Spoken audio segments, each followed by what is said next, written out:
So Thomas showed Dennis the way to the junction. "The schoolhouse is further along that track," wheezed Thomas. Dennis watched Thomas puff away. Dennis had wanted Thomas to take his freight cars for him.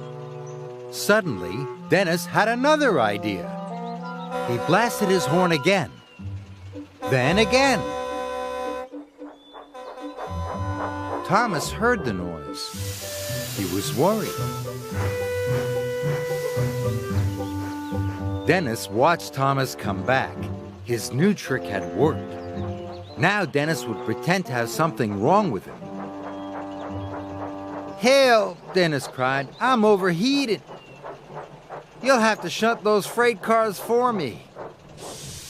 Thomas knew it was his day off, but he still wanted to help. "Don't worry," puffed Thomas. "I'll find another engine to help you, on my way to Bluff's Cove."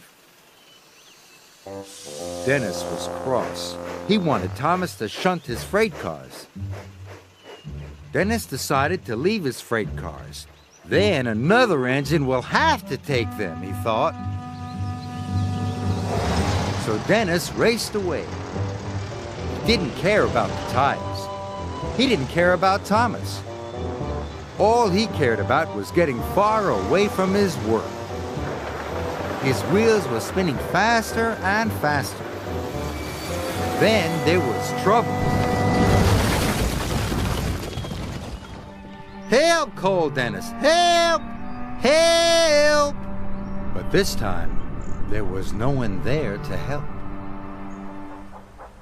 Thomas arrived at a signal.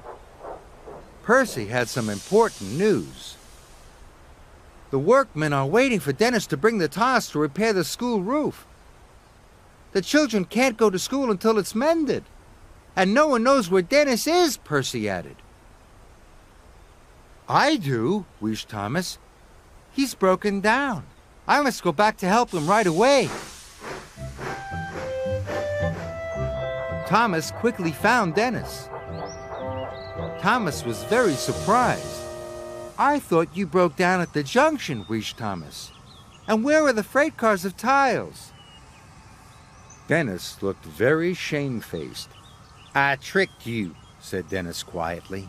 "There was nothing wrong with me at the junction. I just didn't want to pull those heavy freight cars. I'm a really lazy engine," moaned Dennis. Dennis's wheels wobbled and his diesel oil dripped. Now Thomas could see that Dennis really was in trouble. So Thomas decided to help one more time. "I'll pull you back onto the tracks," Thomas puffed. "Then I'll be your back engine. That way we'll get the tiles to the schoolhouse in double quick time." Dennis smiled his biggest smile ever.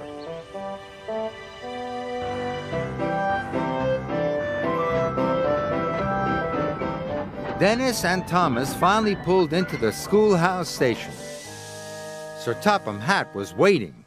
"Dennis, you have caused confusion and delay," he boomed. Dennis felt bad.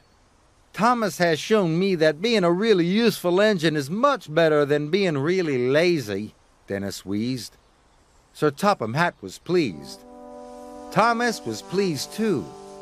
"Thank you, Thomas," Dennis hooted. "From now on, I will try to be a really useful engine."